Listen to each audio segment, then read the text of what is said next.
নমস্কার বন্ধুরা, সকলকে আমার চ্যানেলে স্বাগত। পশ্চিমবঙ্গে আগামী আগস্ট মাসে শুরু হতে চলেছে ভোটার কার্ড ভেরিফিকেশন, যেটিকে বলা হয় স্পেশাল ইন্টেন্সিভ রিভিশন বা বিশেষ এবং নিবিড় সংশোধন। এই ভোটার কার্ড ভেরিফিকেশন প্রত্যেকটি ভোটারের ক্ষেত্রেই করা হবে এবং এই ভেরিফিকেশনে যদি আপনি কোনো প্রমাণপত্র দেখাতে না পারেন তাহলে সেক্ষেত্রে আপনার নাগরিকত্ব যাওয়ারও সম্ভাবনা রয়েছে। এই ভোটার কার্ড ভেরিফিকেশন কাদের কাদের ক্ষেত্রে করা হবে এবং ভেরিফিকেশনের সময় বার্থ সার্টিফিকেট কি অবশ্যই দেখাতে হবে না না দেখালেও চলবে এবং কাদের কাদের ক্ষেত্রে কোনো রকম কোনো ডকুমেন্টস দেখানোর সম্ভাবনা নেই ইত্যাদি বহু প্রশ্ন নিয়ে আজকের ভিডিওতে আমি বিস্তারিতভাবে আলোচনা করব। এই ভিডিওটি অত্যন্ত গুরুত্বপূর্ণ আপনাদের ভোটার কার্ড ভেরিফিকেশন অর্থাৎ স্পেশাল ইন্টেন্সিভ রিভিশন সংক্রান্ত, এবং আমি গ্যারেন্টি সহকারে বলতে পারি আজকের এই ভিডিওটি যদি আপনারা পুরোটা দেখেন তাহলে আপনাদের এই ভোটার কার্ড ভেরিফিকেশন সংক্রান্ত কোনো রকম কোনো প্রশ্ন আপনাদের মধ্যে আর থাকবে না। আপনাদের সকল প্রশ্নের যথাযথ উত্তর আপনারা পেয়ে যাবেন। তাই ভিডিওটি প্রথম থেকে শেষ পর্যন্ত অবশ্যই ধৈর্য সহকারে দেখতে থাকুন এবং ভালো লেগে থাকলে অবশ্যই একটি লাইক করুন এবং সকলের সঙ্গে শেয়ার করুন। আর এই চ্যানেলে যদি প্রথমবার হয়ে থাকেন এরকমের ইনফরমেটিভ ভিডিও আরও দেখার জন্য যারা এখনও পর্যন্ত এই চ্যানেলটিকে সাবস্ক্রাইব করেননি তারা অবশ্যই চ্যানেলটিকে সাবস্ক্রাইব করে রাখুন।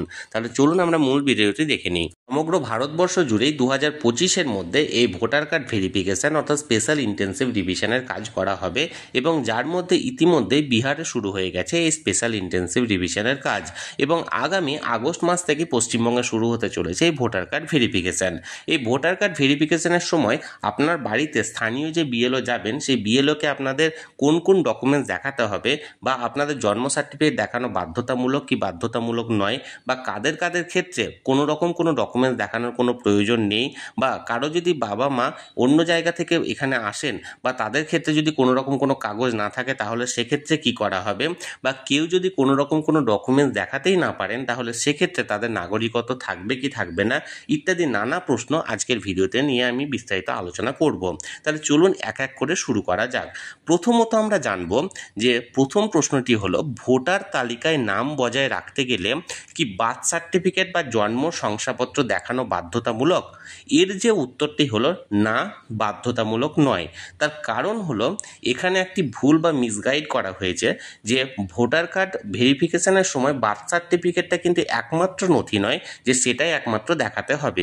টোটাল 11টা এখানে ডকুমেন্টস মানে বলা হয়েছে ইলেকশন কমিশনের তরফ থেকে এবং এই 11টা ডকুমেন্টসের মধ্যে যে কোনো একটি ডকুমেন্টস আপনাকে প্রোভাইড করতে হবে নিজেদের নাগরিকত্ব প্রমাণ করার জন্য। দেখুন এখানে কোন কোন 11টি ডকুমেন্টসের কথা বলা হয়েছে ইলেকশন কমিশনের তরফ থেকে। Here is the list of documents to be submitted. এখানে যে 11টি ডকুমেন্টসের কথা বলা হয়েছে তার মধ্যে যে কোনো একটি ডকুমেন্টস থাকলেই হবে বা যে কোনো একটি ডকুমেন্টস প্রোভাইড করলেই হবে। Number 1, any identity card or pension payment order issue to a regular employee or pensioner of any central or state government or a public sector unit। কেন্দ্রীয় সরকারের বা রাজ্য সরকারের যারা চাকরিজীবী ছিলেন বা যারা পেনশনার হিসাবে পেনশন পাচ্ছেন বা পাবলিক সেক্টর ইউনিটেরও যারা কর্মচারী ছিলেন বর্তমানে তারা যদি এমপ্লয়ি হিসাবে থেকে থাকেন বা তারা যদি পেনশনার হিসাবেও থেকে থাকেন তাহলে সেক্ষেত্রে এমপ্লয়ি হিসাবে থেকে থাকলে তাদের আইডেন্টিটি কার্ড এবং পেনশনার হিসাবে যদি থাকেন তাহলে পিপিও অর্থাৎ পেনশন পেমেন্ট অর্ডার যে কোনো একটা কপি মানে যে কোনো কিছুর একটার কপি যদি তারা দিয়ে থাকেন তাহলে সেক্ষেত্রে সেটা একটা প্রুফ হিসাবে এক্ষেত্রে গণ্য করা হবে। নাম্বার 2 দেখুন এখানে নাম্বার 2-এ বলা হয়েছে any identity card or certificate or document issue in India by the government or local authorities or bank or post office, LIC, PSUs prior to July 1, 1987। অর্থাৎ মানে ভারতবর্ষের যে কোনো গভর্নমেন্টের তরফ থেকে বা লোকাল কোনো অথরিটির তরফ থেকে বা ব্যাংকের তরফ থেকে বা পোস্ট অফিসের তরফ থেকে বা LIC অর্থাৎ লাইফ ইন্স্যুরেন্স কর্পোরেশনের তরফ থেকে বা যে কোনো পাবলিক সেক্টর ইউনিট যেগুলো আছে তাদের তরফ থেকে 1987 সালের 1 জুলাইয়ের আগে যদি কোনো রকম কোনো আইডেন্টিটি কার্ড ইস্যু করা থাকে বা কোনো সার্টিফিকেট দেওয়া থাকে বা কোনো ডকুমেন্টস, যেমন ধরুন কেউ 1987 আগে যদি কেউ LIC করে থাকেন তাহলে সেই LIC যদি দলিল তাদের কাছে থেকে থাকে তাহলে সেই দলিলও এক্ষেত্রে কিন্তু একটা আইডেন্টিটি কার্ড হিসাবে এক্ষেত্রে গণ্য করা হবে। নাম্বার 3 দেখুন birth certificate issue by the competent authority অর্থাৎ জন্ম শংসাপত্র যেটা ইস্যু করা হবে মানে সংশ্লিষ্ট মানে দপ্তরের তরফ থেকে। এটা আগেই বললাম যে এটা একটা মাত্র নথি যে কিন্তু এটা কম্পালসারি নয় যে এটাই দেখাতে হবে, অর্থাৎ জন্ম সার্টিফিকেট থাকলেও আপনারা দেখাতে পারেন। এরপর 4 নাম্বার দেখুন পাসপোর্ট, যদি কারো ক্ষেত্রে পাসপোর্ট ইস্যু করা থাকে, এই পাসপোর্টটাও কিন্তু একটা বৈধ নথি হিসাবে এক্ষেত্রে গণ্য করা হবে।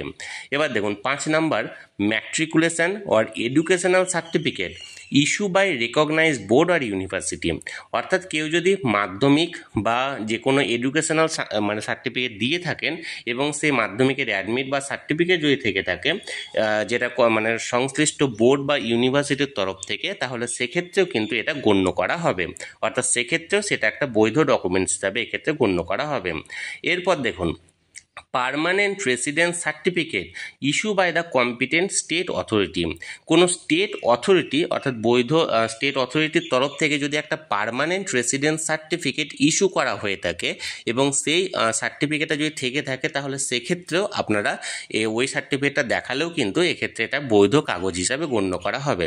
এবার দেখুন ফরেস্ট রাইট সার্টিফিকেট, যে সমস্ত অধিবাসীরা বা যে সমস্ত মানে যারা গ্রামবাসী আছেন, যারা ফরেস্ট ডিপার্টমেন্টের আশেপাশে থাকেন অর্থাৎ জঙ্গল সংলগ্ন এলাকায় থাকেন, এবার তাদের ক্ষেত্রে যদি ফরেস্ট রাইট সার্টিফিকেট ইস্যু করা হয়ে থাকে সংশ্লিষ্ট বন দপ্তরের তরফ থেকে, তাহলে সেক্ষেত্রে সেই সার্টিফিকেটটা শো করলেও কিন্তু এক্ষেত্রে একটা বৈধ কাগজ হিসাবে গণ্য করা হবে।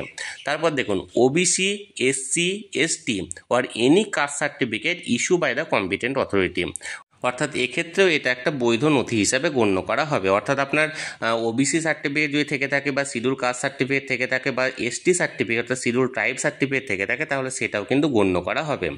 এবার দেখুন এখানে national register of citizen where ever it exist, অর্থাৎ এনআরসি তো ভারতবর্ষের সমস্ত রাজ্যে শুরু হয়নি, যে সমস্ত রাজ্যে এনআরসি হয়েছে, যেমন ধরুন আসামে হয়েছে, সেই আসামের ক্ষেত্রে যদি ন্যাশনাল রেজিস্টার সিটিজেন যদি সার্টিফিকেট থেকে থাকে অর্থাৎ সেক্ষেত্রে নাম থেকে থাকে এনআরসিতে, তাহলে সেক্ষেত্রে সেটা প্রযোজ্য, তবে এটা পশ্চিমবঙ্গের ক্ষেত্রে বৈধ মানে প্রযোজ্য নয়।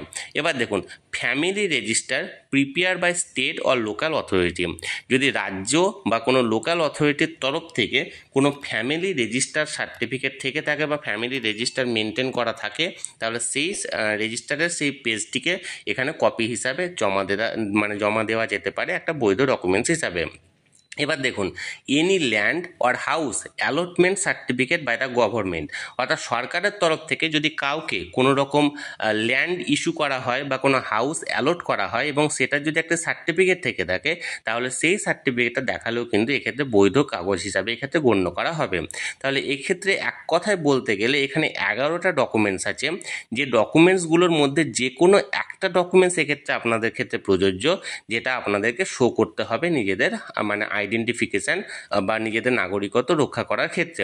প্রথম, যদি আপনারা চাকরিজীবী হয়ে থাকেন বা পেনশনার হয়ে থাকেন, তাহলে কোনো কথাই নেই, সেই পেনশন পেমেন্ট অর্ডার বা চাকরিজীবীদের ক্ষেত্রে আইডেন্টিটি কার্ড শো করলেই হবে। 2, যদি আপনারা কোনো রকম কোনো 1987 আগে কোনো রকম ব্যাংকের তরফ থেকে বা কোনো পোস্ট অফিসের তরফ থেকে বা এলআইসির তরফ থেকে বা কোনো পাবলিক সেক্টর অথরিটির তরফ থেকে কোনো দলিল বা কোনো কাগজপত্র পেয়েছেন, সেগুলো দেখালেও হবে। বার্থ সার্টিফিকেট দেখালে হবে, পাসপোর্ট দেখালে হবে। আপনি যদি মাধ্যমিক দিয়ে থাকেন বা কোনো এডুকেশনাল সার্টিফিকেট থেকে থাকে, তাহলে সেটাও দেখালে হবে। পার্মানেন্ট রেসিডেন্স সার্টিফিকেটও যদি থেকে থাকে সেটাও হবে। যারা জঙ্গল সংলগ্ন এলাকার বাসিন্দা তারা ফরেস্ট রাইট সার্টিফিকেট দেখালেও হবে। যারা ওবিসি এসসি এসটি আছেন বা অন্য কোনো কাস্ট আছেন সেই সার্টিফিকেট দেখালেও হবে। বা যে সমস্ত রাজ্যে এনআরসি হয়েছে সেই এনআরসির তে যদি নাম থেকে থাকে তাহলেও হবে। Family register prepared by state or local authority সেটাও হবে। বা গভর্নমেন্টের তরফ থেকে কোনো ল্যান্ড বা হাউস যদি অ্যালট করা হয় এবং সেই কাগজ থেকে থাকে, সেটাও এক্ষেত্রে কিন্তু গণ্য করা হবে। ভোটার কার্ড ভেরিফিকেশনের সময় কোন ডকুমেন্টসগুলি বৈধ ডকুমেন্টস হিসাবে প্রযোজ্য হবে সেই ব্যাপারে আমরা বিস্তারিত জানলাম। এবার আমরা জানবো যে কাদের কাদের ক্ষেত্রে কোনো রকম কোনো ডকুমেন্টস দেখানোর প্রয়োজন নেই বা কোনো রকম কোনো কাগজপত্র দেখাতে হবে না। এর উত্তর হলো এমন অনেকেই আছেন যাদের ক্ষেত্রে কোনো রকম কোনো কাগজপত্র দেখাতে হবে না। তার কারণটা বলার আগে একটু বিস্তারিতভাবে বলি। এই ভোটার কার্ড যে ভেরিফিকেশন বা স্পেশাল ইন্টেন্সিভ রিভিশন, এর আগে আমাদের পশ্চিমবঙ্গে শুরু হয়েছিল 2001 সালে এবং 2002 সালে এই ভোটার লিস্টটা পাবলিশ করা হয়েছিল এবং তার 23 বছর পর অর্থাৎ 2025 সালে আবার এই কাজটি শুরু হচ্ছে। এবং এক্ষেত্রে বেস পিরিয়ড অর্থাৎ যে সময়সীমা নির্ধারণ করা হয়েছে সেটা হচ্ছে 2002 সালে যে ভোটার লিস্ট পাবলিশ করা হয়েছিল সেটাকে। অর্থাৎ এক্ষেত্রে বলা হচ্ছে যে 2002 সালে ভোটার লিস্টে যাদের যাদের ক্ষেত্রে সেই সময় সংশোধনের সময় নাম ছিল তাদের ক্ষেত্রে কোনো রকম কোনো ডকুমেন্টস দেখানোর প্রয়োজন নেই। অর্থাৎ এক কথায় বলতে গেলে আপনার ফ্যামিলির অনেকেই থাকবেন যারা 2002 সালের যে ভোটার লিস্ট পাবলিশ করা হয়েছিল, সংশোধিত ভোটার লিস্ট পাবলিশ করা হয়েছিল, সেই ভোটার লিস্টে অনেকেই থাকবেন যাদের নাম থেকে থাকবে। তাদের ক্ষেত্রে কোনো রকম কোনো ডকুমেন্টস, অর্থাৎ তাদের ক্ষেত্রে যে 11টি ডকুমেন্টসের কথা আমি এর আগে বললাম, কোনো ডকুমেন্টসগুলিই দেখানোর প্রয়োজন পড়বে না, যে কোনো একটাও দেখানোর প্রয়োজন পড়বে না। তাদের ক্ষেত্রে শুধুমাত্র করতে হবে কি, যে ফর্মটা আপনাদের স্থানীয় বিএলও নিয়ে যাবেন, ডোর টু ডোর অর্থাৎ হাউস টু হাউস নিয়ে যাবেন, সেই ফর্মটা কেবল সাবমিট মানে ফিল আপ করে আপনাকে সাবমিট করতে হবে। বাস এইটুকুই কাজ। অর্থাৎ আপনার বাড়িতে যদি ধরুন আপনার বাবা মা যারা হয়তো একটু বয়স্ক আছেন, তাদের ক্ষেত্রে দেখবেন আপনারা লক্ষ্য করে 2002 সালে তাদের ভোটার ইন্টেনসিভ রিভিশনে নাম ছিল, এবং তাদের ক্ষেত্রে কোনো রকম কোনো ডকুমেন্টস এক্ষেত্রে প্রোভাইড করতে হবে না। যাদের এই 2002 সালে নাম থাকবে না, তারাই একমাত্র এই ডকুমেন্টসগুলি প্রোভাইড করবে। এবার আমরা 3 নম্বর যে প্রশ্নটি জানবো সেটা হলো 1987 সালের পর যদি কারো জন্ম হয়ে থাকে, তাহলে সেক্ষেত্রে তার বাবা এবং মায়ের বার্থ সার্টিফিকেট কি দেখাতেই হবে?